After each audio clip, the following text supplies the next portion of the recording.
Bonjour à tous, ravi de vous retrouver dans Smart Job, le rendez-vous RH emploi de Bismart. Tous les jours, du lundi au vendredi, très heureux d'être avec vous, avec vos rubriques habituelles. Bien dans son job, aujourd'hui, l'engagement collaborateur auprès d'associations, notamment en quelques clics. On en parle, ça s'appelle le mécénat de compétences et on en parlera avec l'entreprise Day One. Smart et réglo et les stagiaires dans tout ça. Bah oui, les stagiaires, on en cherche avant l'été. Que dit le droit, que dit la loi? Elle est stricte sur ce sujet. On fera le point avec un avocat dans quelques instants. Pause café, évidemment, avec Fanny Griesmer. Vous savez, ces petites discussions dans l'ascenseur, dans des espaces comme ça informels, qui sont parfois des discussions pas très simples, et bien qui sont en fait très utiles, ces petites discussions, pour engager la conversation et peut-être même parfois se faire embaucher. Fanny Griesmer nous expliquera, nous donnera quelques astuces sur ces discussions. Le cercle RH aujourd'hui sous forme d'un grand entretien avec Pierre-René Lemas, le président de France Active, une structure mal connue du grand public, une structure qui est engagée auprès des acteurs de l'économie sociale et solidaire, plus que jamais en ce moment, avec cette relance économique qui se profile. On fera le point avec lui dans quelques instants. Puis dans Fenêtre sur l'emploi, avec Amélie Favre-Guittet, on parle du recrutement. Évidemment, la relance est là, je viens de le dire. Elle donnera quelques conseils pratiques justement aux très petites entreprises. Bah oui, on les oublie souvent, ces TPE, et elles sont elles aussi des moteurs de développement et de contribution économique. Voilà le programme aujourd'hui de Smart Job. Très heureux d'être avec vous, bien dans son job. C'est tout de suite.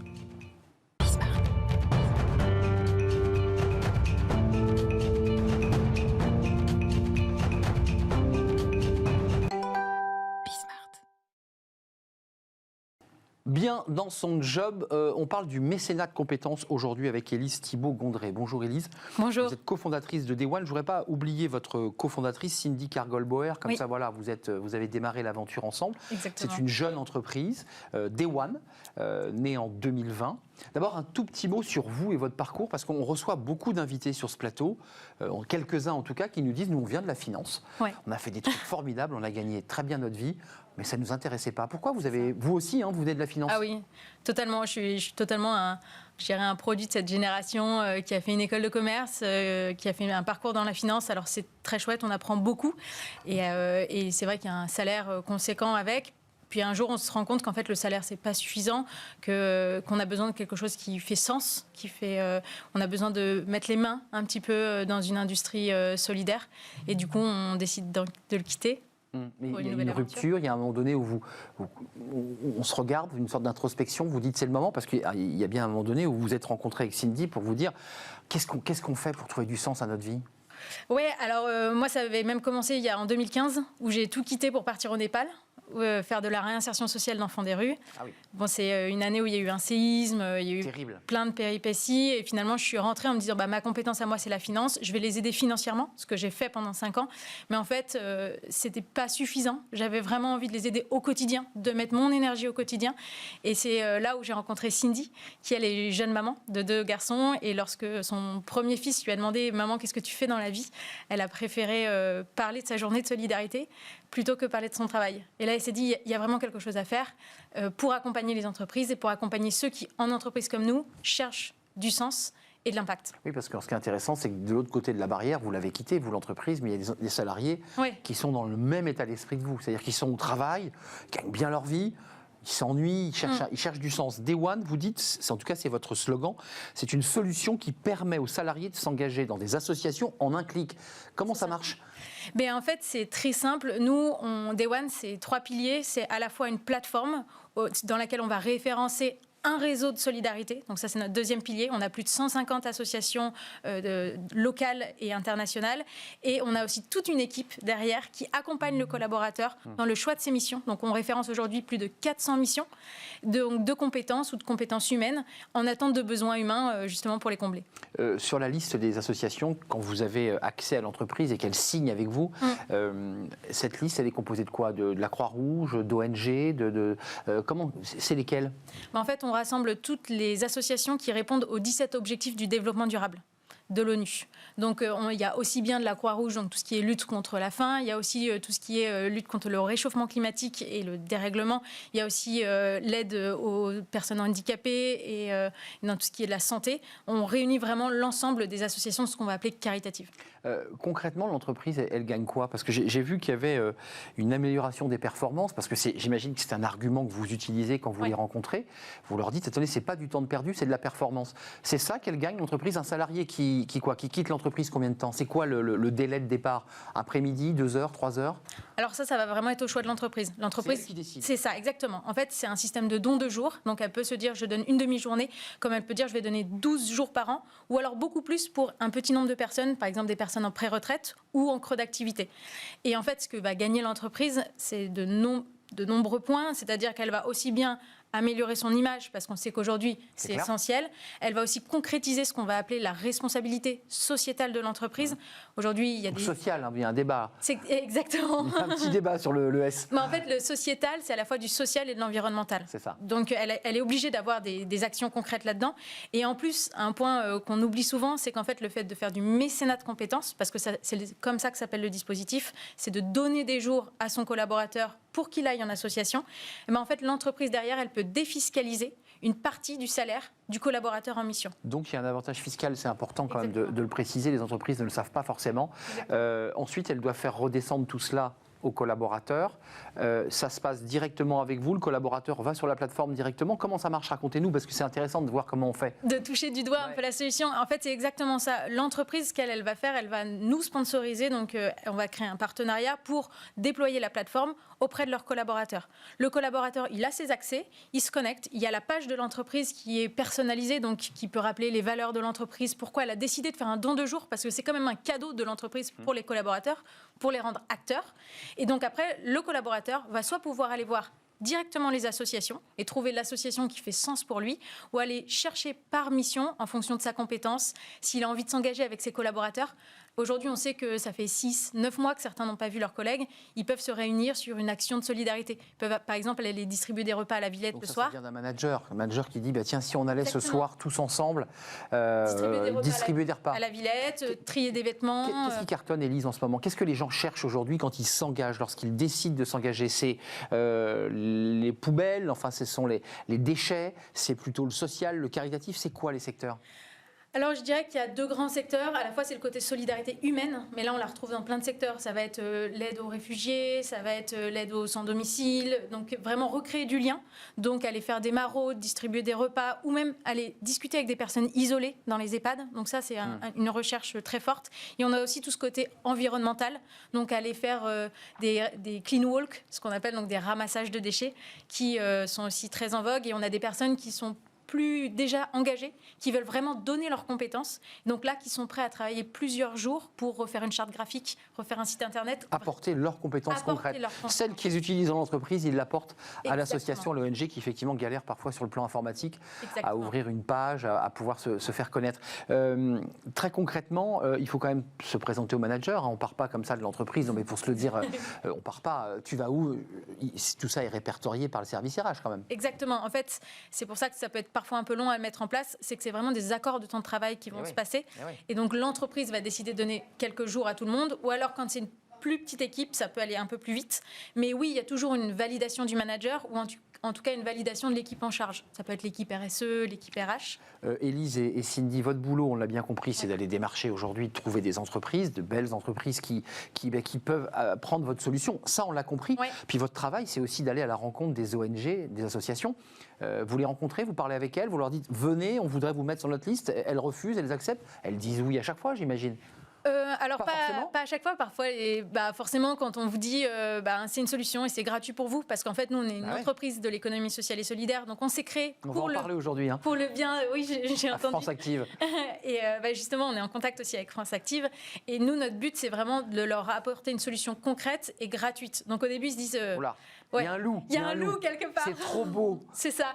Et en fait, non, on leur explique que vraiment, en fait, on a désiré aujourd'hui inverser le business model et faire que ce soit les entreprises qui nous financent parce qu'il y a un vrai besoin de leur côté, et notamment de leurs collaborateurs. Et demain, une entreprise doit être contributive, elle doit être citoyenne, et pour ça, elle a besoin de s'outiller. Très concrètement, on l'a dit, hein, les déchets, les ramassages, le caritatif, il y a des secteurs sur lesquels vous avez envie d'explorer, sur lesquels vous n'êtes pas encore ? Oui, un secteur sur lequel on n'est pas encore, c'est le monde financier, justement. C'est la finance verte. La finance verte, et c'est surtout qu'il y a de très belles compétences en finance, que ce soit sur le développement de partenariats, d'aller créer des communautés, d'aller lever des fonds. Et ça, c'est vraiment des besoins que les associations aujourd'hui... Qu'on se le dise simplement, fonds d'investissement, la personne cherche du sens, elle peut, grâce à Day One, basculer dans une structure pendant une après-midi pour apporter ses compétences, pour essayer de bâtir un projet de financement. Exactement. Ça pourrait servir à ça aussi. Exactement, ça pourrait les aider à refaire des présentations pour leur permettre d'avoir plus facilement accès à des financements. Écoutez, on était ravis de vous accueillir. Vous avez une très belle énergie, Élise Thibault-Gondré. Cindy Cargol est en coulisses. Cargol Boer est en coulisses. C'est votre associé Day One. Allez jeter un œil sur leur site, évidemment. Et c'est une solution pratique en un clic. Et puis, l'avantage, c'est que vous allez pouvoir croiser le président de France Active. Puisque vous êtes en contact, vous pourrez en loge, comme on dit, les backstage, vous pourrez lui dire un mot et lui dire, évidemment, vous lui présentez votre entreprise. Merci Élise Thibault-Gondré d'être venue sur le plateau. Merci à vous. Bon vent à Day One. Merci beaucoup. La suite, c'est Smart et Réglo. C'est un sujet qui a été un sujet politique. Vous vous en souvenez, les stagiaires. Et il y a eu des manifestations parce que les stagiaires étaient parfois mal utilisés dans l'entreprise. On fait le point dans Smart et Réglo, justement sur ces stagiaires, parce qu'on est aux portes de l'été et les stagiaires sont souvent très sollicités pendant cette période. On en parle, c'est Smart et Réglo. Voilà, Smart et Réglo. Étienne Pujol est avec nous.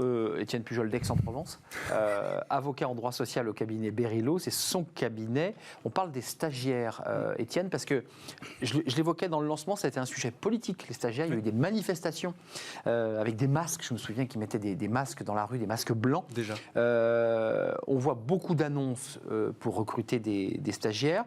Est-ce que c'est le bon terme d'ailleurs ? Est-ce qu'on peut poser une annonce pour recruter un stagiaire ? Commençons par le début. Excellente introduction. Effectivement, on ne passe pas d'annonce pour recruter un stagiaire. Ce n'est pas un recrutement. On propose un stage, on offre des stages pour des étudiants qui doivent parfaire leurs connaissances d'un point de vue concret, mais on ne recrute pas des stagiaires. Donc ça, c'est impropre. On ne peut pas faire de recrutement. Et on voit trop souvent, j'en ai encore vu une ce matin sur LinkedIn, des propositions pour recruter des stagiaires pour 6 mois. Non, dans ces cas-là, si c'est pour remplacer un salarié absent, si c'est pour pourvoir durablement à un poste dans l'entreprise, c'est un recrutement et ça doit être en CDD si c'est à durée déterminée ou à durée indéterminée. Alors on voit bien effectivement le prisme, ça coûte moins cher un stagiaire, c'est plus facile d'accès, etc. Mais sauf que voilà, quand on recrute un stagiaire, c'est impropre. C'est impropre. Si on ne recrute pas des stagiaires, alors donc ils ne sont pas salariés, on est bien d'accord. Le statut du stagiaire, qui d'ailleurs fait écho à ces manifestations, c'était d'ailleurs la rémunération et puis le cadre d'un contrat, parce que ce n'est pas un contrat, mais il faut quand même clarifier les choses. Exactement, et c'est pour ça que d'ailleurs, dès le début, vous avez tout à fait raison de le souligner, c'est une convention de stage. Une convention de stage, ce n'est pas un contrat de travail, ça se signe entre 3 parties et non pas 2, et même 5 si la personne n'est pas la même. En fait, il y a l'établissement d'accueil, d'où vient le jeune qui va être en formation, il y a l'entreprise qui va accueillir le stagiaire, et puis il y a le stagiaire lui-même. Donc déjà, la relation contractuelle n'est pas la même. Donc vous nous dites quand même qu'il y a une obligation pour le stagiaire d'avoir un établissement scolaire qui l'accueille, on est d'accord. Un stagiaire ne peut pas ne pas avoir d'établissement scolaire. Exactement. Quand il faut une convention de stage, c'est l'établissement d'origine d'ailleurs qui a sa trame de convention de stage, qui pose un autre problème par rapport notamment à certains droits. Mais effectivement, le contrat, c'est pas l'entreprise qui va accueillir le stagiaire qui va définir la convention de stage. Enfin, même si ce n'est pas le thème du jour, mais c'est très restrictif parce qu'il y a des jeunes qui sont un peu en galère entre qui quittent une école et qui ont fini leur formation, qui voudraient un stage. Comment ils font cela ? Ils demandent à l'établissement d'où ils sortent, dont ils viennent, d'avoir un document et de pouvoir proposer à l'entreprise de signer cette convention de stage. La convention de stage doit être, l'entreprise d'accueil doit désigner un tuteur pour le stagiaire, donc une personne qui sera le référent du stagiaire au sein de l'entreprise et qui va s'occuper de son accompagnement parce que le stagiaire, il est là pour voir les modalités pratiques de ce qu'il a appris dans son établissement d'origine. Le salaire Et le temps de travail, ça c'est important, et la durée du stage, parce qu'il y a un vrai sujet sur ces questions. Tout à fait. Il y a des fourchettes, il y a des horaires maximales, parce que c'est vrai que le stagiaire, il faut le dire, a parfois été un peu corvéable à merci. Exactement, c'est de la manœuvre pas chère. C'était une des raisons pour les manifestations dont vous parliez en introduction. En fait, le stagiaire, il y a certaines dispositions du Code du travail qui vont lui être applicables et d'autres pas. Typiquement, il va être assujetti à la durée du travail. Donc, il a droit à la même durée du travail que les salariés, même temps de repos que les salariés. Il va avoir droit au ticket restaurant si les salariés ont droit à des tickets restaurants, à l'accès à la cantine s'il y a une cantine, etc., etc. En revanche, il y a certains éléments du contrat de travail qui ne vont pas s'appliquer. Et typiquement, vous parlez de salaire. On ne parle pas de salaire pour un stagiaire, on parle de gratification. On peut considérer que c'est sémantique, mais pas que, puisque... c'est pas la même fiscalité. C'est pas la même fiscalité, et puis surtout, c'est pas le même droit non plus, puisque typiquement, il n'y a pas de cotisation pour le chômage, puisqu'ils ne sont pas salariés, la retraite complémentaire non plus. En revanche, ils vont être protégés évidemment contre les maladies professionnelles et les accidents du travail. Donc la durée, c'est 6 mois, c'est ça la durée 6 mois maximum. Maximum, ouais. Qui peut être renouvelée ou pas? Alors non, normalement pour un même étudiant, même jeune, la durée est maximum de 6 mois. Il faut quand même qu'il puisse avoir des enseignements aussi dans son établissement d'origine. Alors la rémunération, elle avait été négociée, en tout cas ça avait été une âpre bataille. On est à combien? 450, 480? C'est un chiffre qui est un peu flottant. On ne sait jamais exactement combien on paye un stagiaire. Exactement. En fait, contrairement aux salariés qui normalement sont mensualisés, le stagiaire, en fait, ça va être une gratification qui va être basée sur l'heure. Et l'heure de travail, elle est rémunérée à au minimum 15% du plafond de sécurité sociale, c'est-à-dire 3,90 € de l'heure. Ça, c'est le minimum.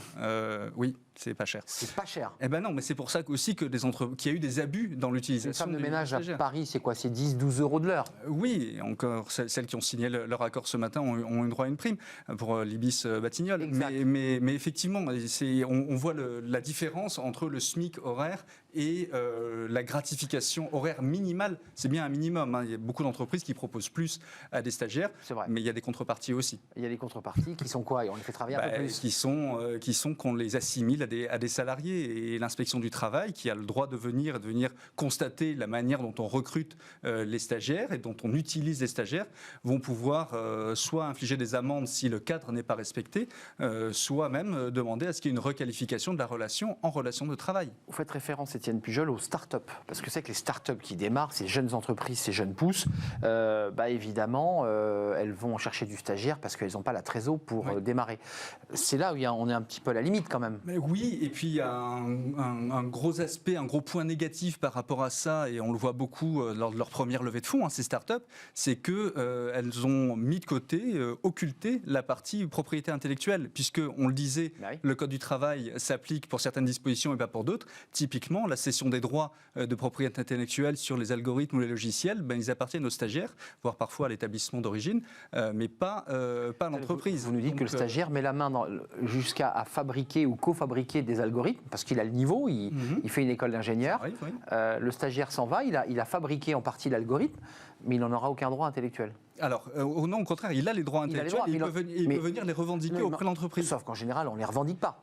En général, on ne le revendique pas, sauf quand l'entreprise après fait sa première levée de fonds, assise sur un algorithme qui est prometteur de beaucoup de débouchés industriels. Vous parlez d'un cas concret, là? J'ai l'impression que vous parlez de choses très précises. Oui, ça arrive, et l'entrepreneur se trouve assez démuni quand, à l'occasion de l'audit pour les premiers business angels, les premières levées de fonds, les auditeurs lui disent « Mais écoute, t'es bien gentil, mais ta propriété intellectuelle, elle t'appartient pas, elle appartient au stagiaire qui a développé le logiciel il y a 2 ans. » Et là, c'est un coup de massue parce qu'il doit indemniser. Il va falloir aller chercher le stagiaire pour lui faire signer une convention de cession de droits de propriété intellectuelle. Et là, évidemment, le stagiaire, il va demander une indemnisation. Et donc, le stagiaire, à ce moment-là, ce jour-là, a un peu gagné au loto quand même. Exactement. Il a un peu gagné au loto. Avant de nous quitter, quand même, on a fait un panorama avec des règles, des cadres. Il faut quand même aussi reconnaître que le stage met le pied à l'étrier à des centaines de milliers de jeunes qui, un peu avant CDD, permet à l'entreprise de le tester aussi. Exactement. C'est quand même utile. Mais dans le cadre de son l'enseignement supérieur. Après, effectivement, ça peut basculer, et ça arrive heureusement souvent,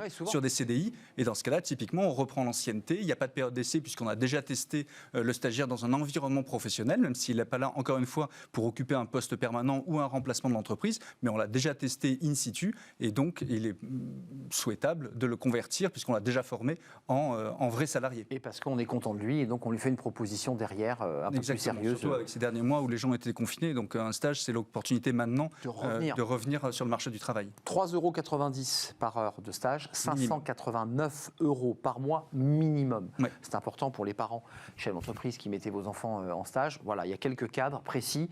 C'est pas moins de 589 €. Voilà, ça c'est le minimum de base. Et puis parfois l'entreprise abonde jusqu'à 700, 800, jusqu'à 1000 €. Merci Étienne d'être venu sur notre plateau Cabinet Berilo. C'était un plaisir de vous accueillir. On fait la pause café, notre pause café avec Fanny Griesmer et c'est chaque jour.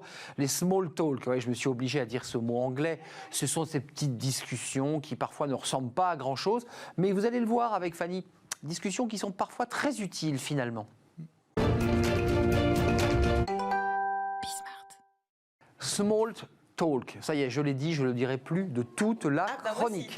Vous n'allez pas arrêter de le dire. C'est intéressant, ce sont les petites discussions, Fanny, dont vous nous parlez. Oui. Ce sont dans les interstices de la vie de l'entreprise, ces petits espaces où il y a des petites discussions. Très anodines. Anodines, sans intérêt. On ne dit pas grand-chose, et pourtant, c'est si important. Alors, vous avez sûrement vécu ce genre de moment gênant. Vous arrivez au bureau, vous prenez l'ascenseur, il y a quelqu'un qui vient mettre le pied pour éviter que les portes ne se referment. Et là, vous vous retrouvez seul avec lui. Vous avez 6 longs étages pour réussir à ouvrir la bouche, oui, alors qu'il s'agisse du big boss d'un inconnu ou d'un collègue à qui vous n'avez pas grand-chose à dire. Le silence dans un espace clos d'à peine 3 mètres carrés, si ce n'est moins, peut rapidement devenir oppressant. Alors plutôt que de faire semblant d'être occupé et de vous donner de la constance en regardant votre portable, pourquoi ne pas essayer le small talk.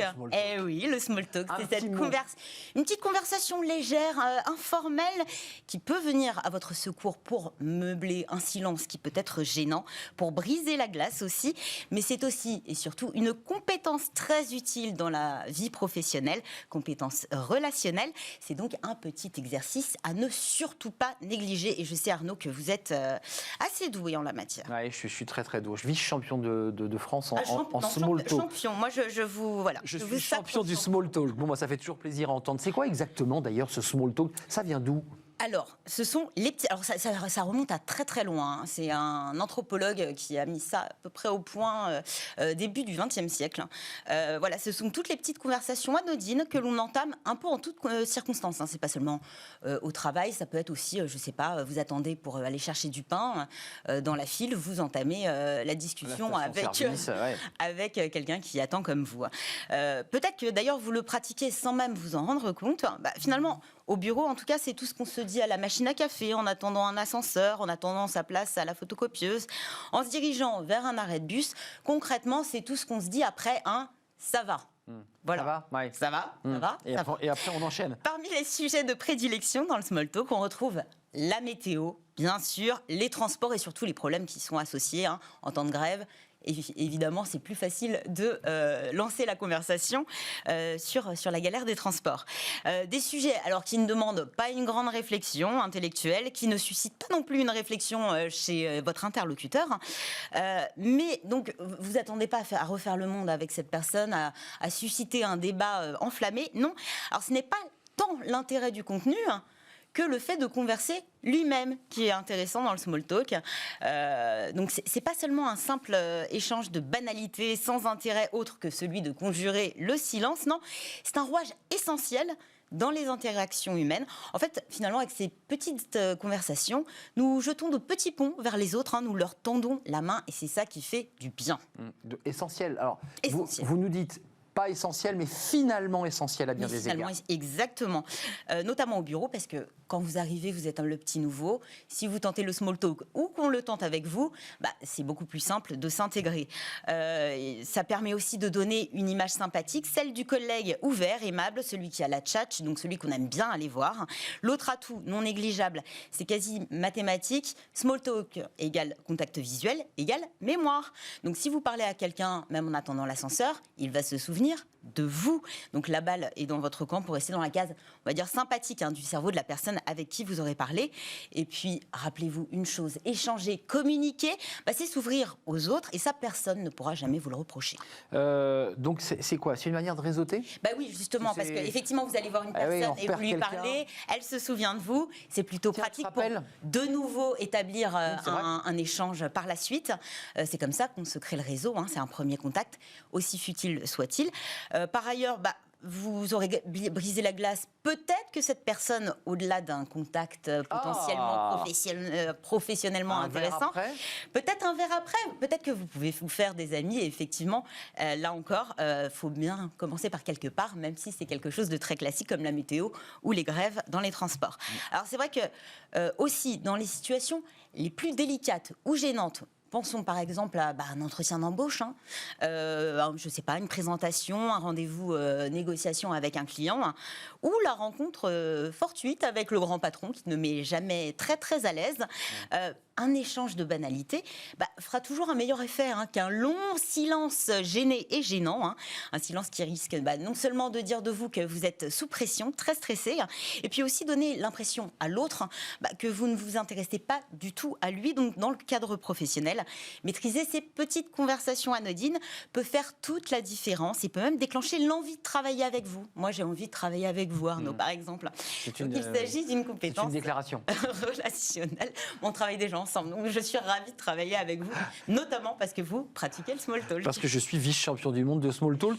On a l'impression que c'est simple de parler de tout et de rien. Et en réalité, non. C'est un art. C'est un art, effectivement. Déjà, il faut réussir à se lancer, ce qui n'est pas évident, notamment pour les plus introvertis. Ce sont les premiers mots qui comptent. Fanny, 1 minute pour les 5 règles. Alors, déculpabiliser. Déjà, on a tendance à penser qu'on n'est pas intéressant, que on peut être ennuyeux. C'est faux. Ce que les personnes se souviennent en fait de l'impression qu'ils ont eue avec vous, pas tant de ce que vous leur racontez. Ça, c'est important. Oui. Pour sortir du ping-pong, ça va, et toi, bien, oui, bon, voilà, c'est très très long. Posez des questions ouvertes à votre interlocuteur, pas celles où on répond juste par oui ou par non. Pareil, jouez le jeu si on s'intéresse à vous, répondez pas par un oui, ça va aller trop vite. Pratiquez une ça, c'est la règle 3. Règle 3, c'est pratiquer une écoute active, c'est-à-dire que écoutez réellement la personne. N'hésitez pas à rebondir aussi sur ce qu'on vous dit. Évitez les sujets négatifs, polémiques. On reste dans le léger. Ça évite de faire des impairs, surtout avec quelqu'un que vous ne connaissez pas trop. Et qui est peut-être à l'origine de la bêtise. Effectivement. Et puis surtout, évitez de vous approcher à une personne qui n'a pas envie de rester avec vous. Si vous voyez qu'elle commence à avoir des petits gestes nerveux ou c'est très clair... Arrêtez, allez, on débranche, retirez la prise. Alors, apparemment, selon une étude américaine, je trouve ça très intéressant, seulement 2% des conversations s'achèvent lorsque les deux participants le décident. C'est quand même très très peu. Donc, généralement, il y en a un qui veut tenter de fuir. Donc voilà, laissez-le partir. Exactement. Règle numéro 5. C'était celle-ci. On s'accroche pas, on s'accroche pas. Tentez, ça se pratique. Ça doit être souple, le small talk, puisque j'en suis un spécialiste. C'est une petite remarque, ça fait toujours plaisir. Un petit sourire. Un brin d'humour. Voilà, moi j'aime beaucoup. L'humour pour le small talk. Le petit brin d'humour, il faut savoir le doser. Vu que vous m'avez attribué le titre de vice-champion du monde de small talk, de champion, il faut savoir doser l'humour. On peut rire de tout, ça dépend avec qui. C'est la règle numéro 6. Comme disaient des proches, il faut être assez vigilant sur l'humour. Merci Fanny. Merci à vous. Vous avez fait d'ailleurs une chronique poupée gigogne parce que vous avez évoqué aussi la possibilité de pouvoir prendre un verre. C'était une de vos chroniques. L'afterwork. Je faisais exprès. C'est plus simple de faire un afterwork. Je voulais qu'elle me remette un mot en anglais, afterwork et small talk. C'était non pas le grand entretien, c'est dans quelques instants, c'était la pause café de Fanny Griesmer. Le grand entretien, c'est juste après la pause. On sera avec Pierre-René Lemas, personnalité, une figure, puisqu'il a été secrétaire général de l'Élysée. Il est aujourd'hui le président de France Active. Qu'est-ce que c'est France Active? Quelle est son action? Quelle est sa mission? Que font-ils exactement? On va en parler avec lui. Il est notre invité dans le Cercle RH juste après cette pause.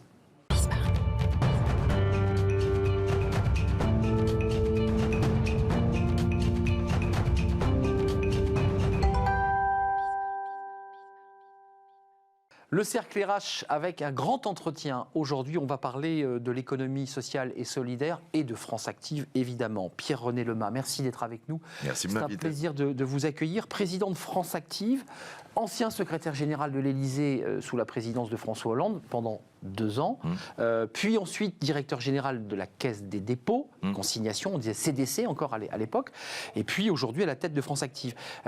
D'abord, une question, parce que dans les notes et dans la présentation de France Active, que le grand public ne connaît pas très bien, il faut quand même le reconnaître, il y a cette petite phrase que je trouve assez intéressante. Vous dites cela, nous voulons faire levier sur la finance pour faire levier sur la société en utilisant la finance telle qu'elle est pour changer les choses et non en la combattant. Ce n'est pas pour revenir sur ce discours de François Hollande, la finance est notre ennemi, mais vous avez été son secrétaire général. Comment ça se passe, ce rapport à la finance ? Fut un temps, la gauche, il faut le dire très directement, considérait que l'entreprise était globalement des suceurs de sang de capitalistes et qu'il n'y avait rien à faire avec eux. Ça a quand même pas mal évolué depuis. Ça a évolué quand même depuis 30 ans, quand même. Quand même, ça a bougé. Oui, ça a bougé depuis assez longtemps. Et avec François Hollande, parce qu'il y a eu le pacte de compétitivité, le pacte de responsabilité. Exactement. Oui. Donc il y a eu une politique qui a été d'ailleurs critiquée parce qu'elle était considérée comme trop favorable à l'entreprise. Par les frondeurs, rappelez-vous. Oh, ça, je me rappelle. J'ai quelques souvenirs assez précis, piquants et pas toujours agréable. Mais vous savez, dans le monde tel qu'il est, dans l'économie telle qu'elle est, la finance joue un rôle. Alors ce rôle, on peut le critiquer. Moi, je le critique dans la mesure où la finance aujourd'hui prend le pas largement sur l'économie réelle. Lorsqu'on voit l'évolution des choses et les marchés internationaux. Toujours, vous avez ce sentiment-là ? Ah oui, je persiste à penser qu'il y a une déconnexion aujourd'hui entre la finance au sens international du terme, les marchés financiers au sens global, même s'il y a une meilleure régulation par les banques centrales depuis quelques années, et puis l'économie réelle. Et que ça, c'est un vrai danger. Mais la finance existe et elle est utile. Elle est utile du point de vue de l'entreprise. On va le voir. Elle est utile. Et donc, le pari de France Active, c'est un mouvement France Active, c'est un objet assez étrange parce que... Oui, c'est pas un club de foot. L'article commence par dire c'est pas un club de foot, c'est pas... Mais c'est quelque chose c'est maillé, en fait. Alors, je vais vous dire, c'est une fédération d'associations. C'est 2500 citoyens, bénévoles qui nous accompagnent, qui regroupent 40 associations régionales. Voilà, ça c'est le socle. Et puis, c'est 2 sociétés financières, une société de garantie et une société d'investissement. Direct. Voilà. Et donc, c'est un mélange assez étrange, d'ailleurs, aussi bien le monde associatif que le monde des marchés nous regarde comme ça, en disant on est étrange, quoi. On est à la fois associatif et financier. Et le pari qu'on fait... Oui, c'est assez étrange, cette hybridation... C'est une sorte d'hybridation. Alors, cette hybridation improbable, elle marche depuis 30 ans. Et le pari qu'on fait est le suivant. C'est de dire qu'on peut amener des gens très éloignés de l'activité de l'emploi, des gens en galère, des gens paumés, des gens en grande précarité. On peut les amener à une réinsertion sociale et nous on fait le pari de dire qu'à côté de la réinsertion par le salariat, il y a une réinsertion par la création d'entreprise. Ça, c'est un vrai pari. Oui, on revient sur cette réconciliation idéologique. On peut créer sa boîte. On peut créer sa boîte. Trouver son chemin. Et pour ça, on doit utiliser la finance. Et c'est l'autre pari qu'on fait. C'est de dire que tout ça ne doit pas se jouer uniquement sur de l'argent public. Vous voyez, par rapport à l'image traditionnelle qu'on peut avoir de la gauche traditionnelle. Nous, on fait le pari que c'est pas par l'argent public, c'est par l'utilisation intelligente de l'industrie financière. Alors, on fait levier sur l'industrie financière. Pas tellement pour qu'elle gagne beaucoup d'argent, on ne gagne pas beaucoup d'argent avec l'économie solidaire. Mais on sort de la précarité. Voilà, pour qu'elle aide à la création d'activités et d'emplois. 42% des profils des créateurs, pour situer l'action que vous menez, parce qu'on est dirigé vers des personnes parfois précaires, 42 étaient en grande précarité, 49% de ces profils étaient des femmes, 30% ont moins de 30 ans, donc c'est des gens qui étaient comme ça en galère, à qui vous donnez un coup de pouce, et 23% des demandeurs d'emploi de longue durée, donc des gens qui étaient éloignés de l'emploi.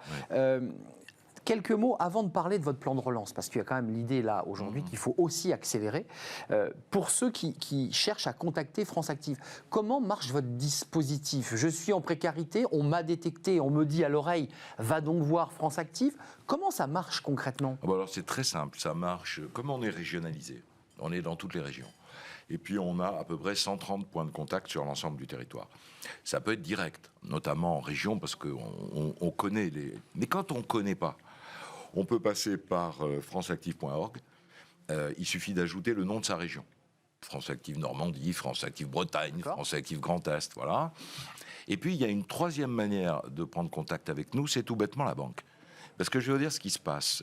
Un des succès de France Active, c'est qu'aujourd'hui... La banque, la vraie banque, la banque de détail qu'on va voir. La banque de détail, votre agence, là.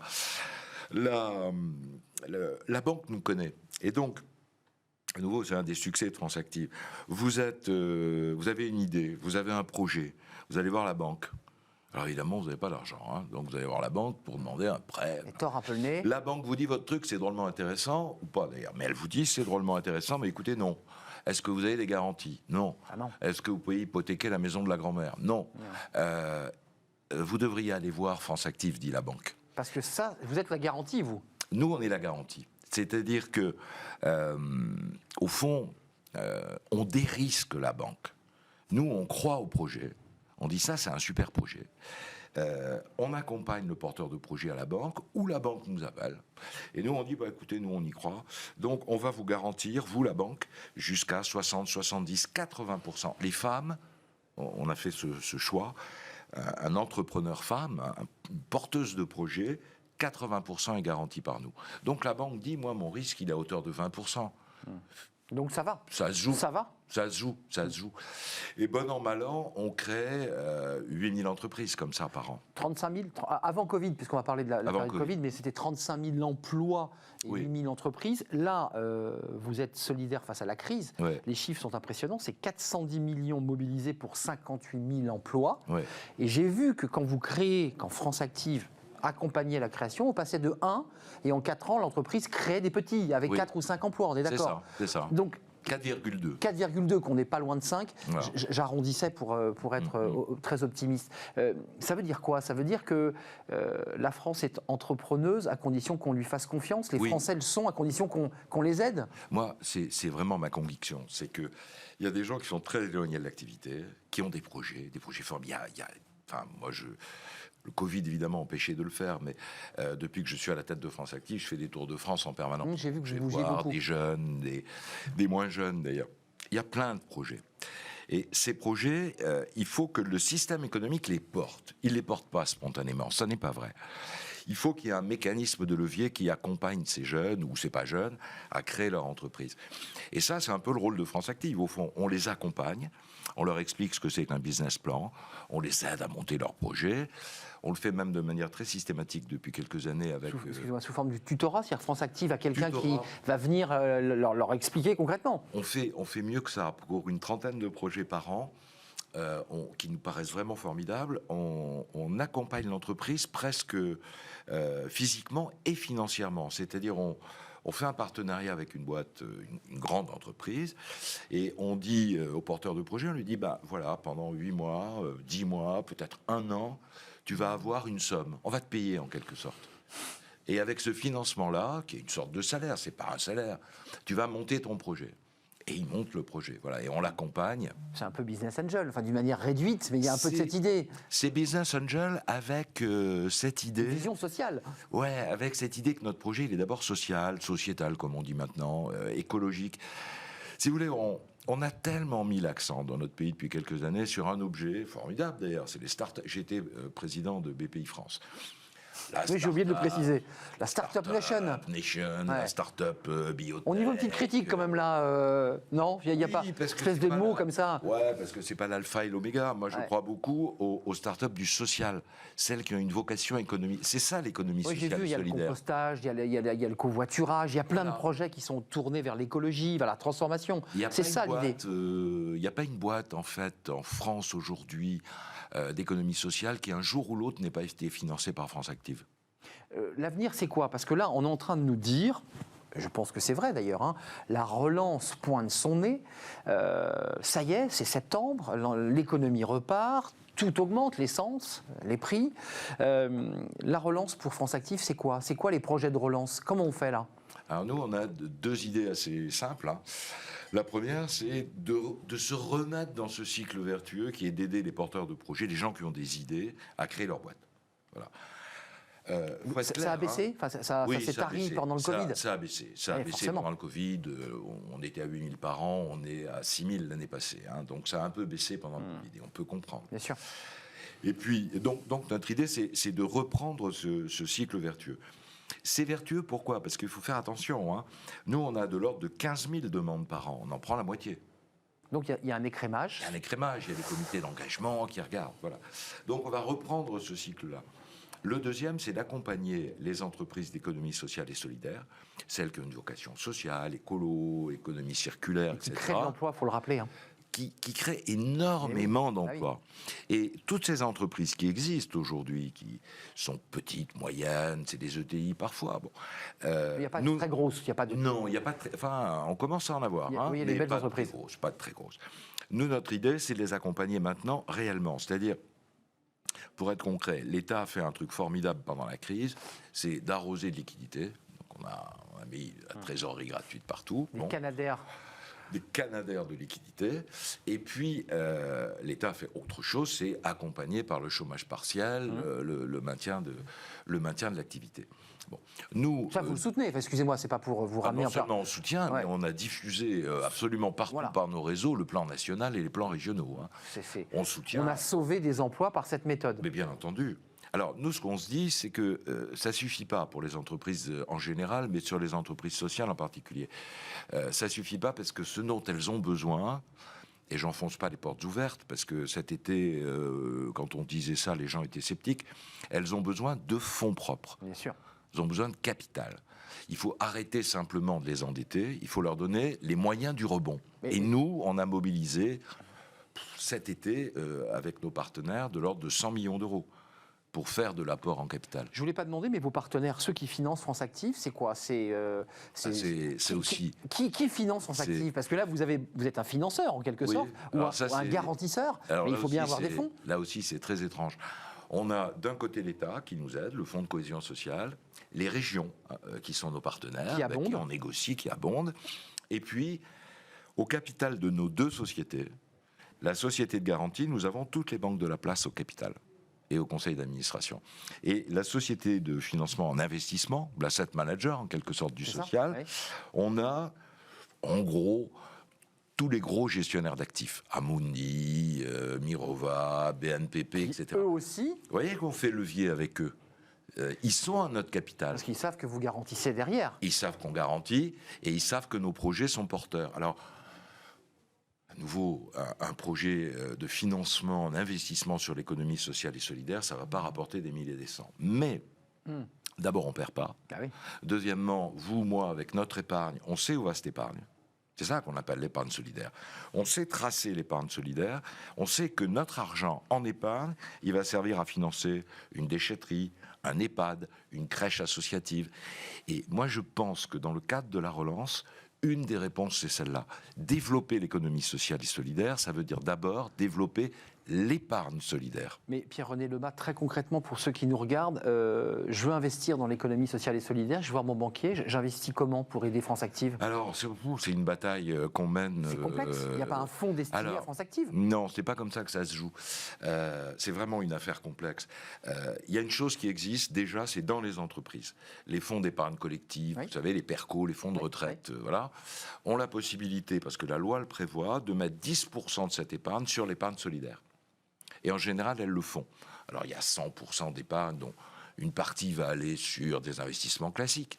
Mais une partie est fléchée chez nous. Mais c'est obligatoire ou c'est à... C'est facultatif. Je ne connais pas une grosse entreprise qui ne le fait pas. D'accord, c'est ça, RSE, ça. Parce que les syndicats poussent. Et que, voilà. Alors, on s'est battu et on a eu gain de cause il y a 2 ans, au moment d'une loi que vous connaissez bien, qui est la loi Pacte. Pacte, bien sûr. La loi portée par Bruno Le Maire. Et dans la loi Pacte, on a obtenu que dans l'assurance vie, on ait désormais, à partir de l'an prochain, le même système. C'est-à-dire, sur l'assurance vie, vous allez pouvoir mettre 10% de l'assurance vie, théoriquement, 10%. Ça représente des volumes financiers importants. Et donc, on espère pouvoir déplacer ces volumes financiers sur l'épargne solidaire. Donc, améliorer encore votre stock et votre capacité de pouvoir garantir et accompagner. Ce qui vous freine, excusez-moi, c'est important, c'est 15 000 projets, 7 000 ou 7 500 sont éliminés, c'est parce que vous êtes limité en trésorerie ou c'est parce que le projet ne vous convient pas? Non, c'est parce qu'on prend les bons. Parce que vous choisissez les meilleurs. On choisit les meilleurs. On n'est pas vraiment limité. Vous savez, on a mis l'année passée, avec tous nos partenaires, hein, mais on a quand même réussi à mobiliser l'an passé, année de crise, on a mobilisé de l'ordre de 410 millions d'euros pour accompagner, pour financer et pour investir. Et là-dedans, on a plus de la moitié de cet argent qui est en garantie, mais le reste qui est en prime, en prêt participatif, ou en aide à ce que vous connaissez aussi, qui s'appelle le microcrédit. Oui. Hein, les entreprises de microcrédit, nous les finançons aussi. Et donc, on a une espèce... Si vous voulez, moi, j'ai une ambition à moyen terme. L'ambition, c'est qu'on commence France Active, effectivement pas très connue, qui commence à se faire connaître. Mais voilà, je voudrais bien qu'on commence à avoir un rôle de place, en quelque sorte, dans cet univers du social. Mais vous dirigez une banque, Pierre-René Lema, c'est un peu ça. Ça me rappelle mon vieux temps. Bah ça. Oui, c'est ça. Finalement, vous liez, je dirais, vos convictions, le social, l'économie solidaire, avec le bancaire, en fait. Ah ben, je vais vous dire, c'est pour ça que j'y suis venu. Quand j'ai quitté la Caisse des dépôts, avec regret, parce que j'avais engagé un grand plan sur la Caisse des dépôts, donc je suis parti, bon, c'est la vie. Les aléas des alternances, la vie publique. C'est ça. Mais comme je suis un vieux préfet, j'ai l'habitude. Vous savez, puis préfet, c'est ce truc qui va disparaître et qui existait avant. Ouais, c'est ça. C'est pas sûr encore. Non, c'est pas sûr. Je me suis dit, je cherche quelque chose qui... J'aurais pu aller chez Morgan Stanley, j'ai pas fait ça. Oui, c'est vrai. Je me suis dit, je veux quelque chose qui soit du côté du territorial, 40 associations territoriales, ça me va bien.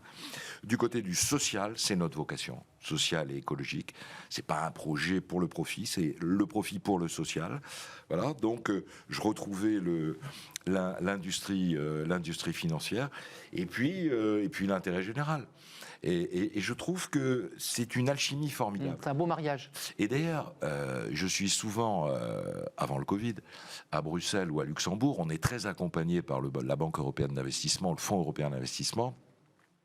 Et mes interlocuteurs européens me disent, mais pas mal votre modèle. On commence à lorgner sur votre modèle. Ouais. C'est pas tellement de l'argent. Oui, sur ce triptyque, sur le trépied, ouais. Oui, c'est de l'argent public. Mais pas vraiment direct. Pas direct. Mais non. C'est de l'argent privé. Et puis, c'est une vocation sociale. Pierre-René Lema, avant de nous quitter, juste quelques mots. On a commencé par la politique avec ces frondeurs qui vous rappelaient de mauvais souvenirs. Vous la regardez comment, cette année 2022, de votre fenêtre? On nous avait parlé d'un choc, d'un mur de licenciement. On ne le voit pas arriver, ce mur. Est-ce que vous avez des inquiétudes côté entreprise sociale et solidaire? Est-ce que déjà des entreprises sont défaillantes? Vous dites, je ne paierai pas le PGE. C'est quoi la situation là? Alors, on a fait une étude à la fin de l'année passée qui porte sur... vous savez, on a eu 30 000 entreprises au téléphone pendant la crise. 30 000 au téléphone, par net, etc. On a pris un échantillon que je crois représentatif quand même de 10 000. On est en train de travailler sur ces 10 000. Ça intéresse d'ailleurs la Banque de France, notre échantillonnage. Grosso modo, on est dans la même situation dans l'économie sociale que le reste de l'économie. C'est-à-dire qu'on a un certain nombre d'entreprises qui, objectivement, sont en survie artificielle. Pas dire l'inverse, c'est une réalité.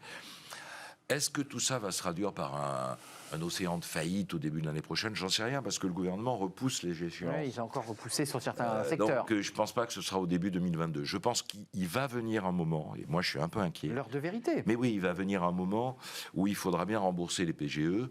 Il faudra les rembourser, selon vous? Moi je pense qu'on... Alors peut-être on ne peut pas le transformer en capital, le transformer, j'allais dire, presque en subvention. Moi je plaide pour ça. Mais je suis conscient en même temps des risques de distorsion de concurrence qu'on peut créer dans un dispositif de ce type qui deviendrait pérenne. Donc je pense que quand même en 2022, sans doute plutôt après les élections qu'avant, pour des raisons politiques. Je sais pas. Comme ça, vous dites ça comme ça. Oui. La politique, j'ai un peu oublié. Oui. Bien sûr. Mais sans doute plutôt après qu'avant. Plutôt après, ouais. Je pense qu'on aura de grosses difficultés. Et je pense que de ce point de vue-là, l'économie sociale, qui correspond à quelque chose qui s'est développé un peu pendant la crise. Non délocalisable. Enfin, je sais pas si c'est important. C'est les emplois sur le terrain. Bah oui. Écologique, non territorialisable. Bien sûr. Vous savez, je vous donne un petit exemple. À Figeac, la ferme de Figeac, c'était l'idée développer la fraise, des cultures locales, sur un mode coopératif. C'est devenu la plus grosse entreprise du département. C'est pas rien. Ça veut dire que progressivement, cette économie qui apparaissait à beaucoup de financeurs classiques, un peu désuète et surtout hors du temps, je pense que c'est une économie d'avenir. Retour à l'économie sociale et solidaire et France Active, par la voix de son président, accélère et veut se faire connaître aussi pour que cette marque, parce que c'est une marque France Active, c'est un peu une marque, c'est devenu une marque et ça devient tout doucement une marque avec un Mais c'est d'abord un mouvement, vous voyez. C'est un mouvement de terrain. C'est un mouvement de terrain. J'ai bien entendu. Merci Pierre-René Lemas. C'était un plaisir de vous accueillir. Merci vous êtes le président de France Active. Allez voir vos banques. Les banques sont partie prenante puisqu'on l'a entendu. Elles financent en quelque sorte indirectement ce beau mouvement qu'est France Active. Merci d'être venu sur notre plateau. C'est bientôt terminé, mais pas encore. On est évidemment dans Fenêtre sur l'emploi et on va avoir quelques conseils. Tiens, ça va intéresser Pierre-René Lemas sur les TPE. On parle évidemment là d'un choc, un choc d'emploi dans les TPE. Quelques conseils pratiques avec Amélie Favre-Guittet, évidemment, Talent Management. Qu'est-ce que doivent faire les TPE pour ne pas disparaître? On en parle avec elle.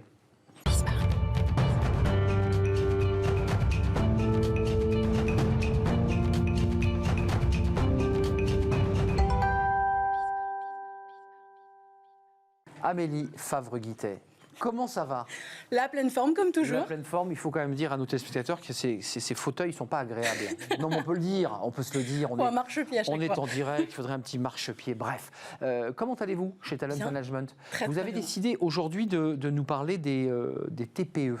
D'abord, pourquoi ce choix? Parce que la semaine dernière, je ne sais pas si vous avez suivi nos émissions, mais on avait une avocate qui évoquait quand même le risque pour 100 à 150 000 TPE, chiffre énorme, des difficultés. Pourquoi ce choix, Amélie? Parce qu'il y en a quand même qui survivent, heureusement, et il y en a qui ont besoin de recruter, encore plus heureusement, mais qui n'y arrivent pas. Aujourd'hui, il y avait un chiffre de BPI qui date de 2019, 41% des TPE-PME n'arrivent pas à recruter et 60% stoppent leur recrutement faute de CV. Ça vient de quoi? Quand vous parlez de TPE, donc c'est très vaste, ça peut être des TPE de la plomberie, ça peut être de la tech, enfin bref. Pourquoi elles ont comme ça une difficulté à recruter? C'est pas attractif? C'est pas attractif. Et à côté, on a des mastodontes qui ont des marketing RH, qui ont des huileries qui fonctionnent très bien parce que elles ont le budget pour communiquer et puis elles ont le nom. Quand on dit qu'on va travailler pour un grand cabinet de conseil, un grand cabinet, une grande entreprise du CAC 40, ça claque beaucoup plus sur le CV. Vous voulez nous donner des conseils pratiques, leur donner des conseils pratiques. Quels sont vos conseils, Amélie, aujourd'hui, en direction des TPE? Première chose, allez voir l'APEC. L'APEC, c'est l'association normalement pour l'emploi des cadres, donc cadres et assimilés cadres. Pour le coup, l'APEC peut les accompagner, que ce soit pour des recrutements, l'ouverture de la CVTech, c'est-à-dire que l'accès à la CVTech est gratuite sur l'APEC. On peut déposer gratuitement une offre d'emploi, qui est quand même visible par un large monde. Et en même temps, on a des consultants qui sont là pour nous aiguiller et pour nous donner des conseils sur comment bien rédiger une annonce. On parle pas assez souvent de l'APEC et on pense pas automatiquement à l'APEC. On est très sur LinkedIn. Vous avez vu, je commence à vous êtes très très active et je commence à pouvoir bien le dire maintenant LinkedIn. J'ai fait d'énormes progrès sur ce sujet.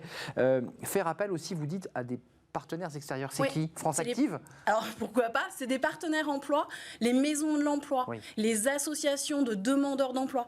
On a notamment SNC, Solidarité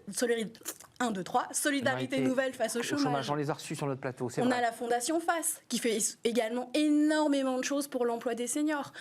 Donc il y a beaucoup de structures associatives sur le territoire français qui peuvent accompagner les entreprises localement. Et les maisons de l'emploi, elles ont un service développement économique qui est là pour aider les entreprises du territoire justement à mieux recruter et à se faire connaître. Et puis il y a quand même une stratégie, vous l'évoquiez, par le marketing RH fait par des grands groupes. La TPE a aussi le droit de communiquer sur les réseaux, pourquoi pas? Alors c'est pas qu'elle a le droit, elle doit communiquer. Elle doit utiliser les mêmes armes, c'est-à-dire qu'elle va aller sur Facebook, dans les groupes Facebook pour pouvoir déposer des offres d'emploi. Elle va aussi aller sur LinkedIn, sur les groupes pour pouvoir déposer également des offres d'emploi et regarder un petit peu s'il y a des candidats qui cherchent. Il y a également Twitter, on l'oublie très souvent, avec le hashtag i4emploi. C'est Alban Jarry qui l'a créé il y a quelques années déjà pour justement aider les entreprises qui recrutent et aider les candidats afin qu'ils communiquent sur le fait qu'ils cherchent un emploi. Et donc là, ça permet de mettre en relation. Et aussi faire du réseau entre salariés, c'est-à-dire vendez ma TPE, dites qu'elle est sympa, quoi.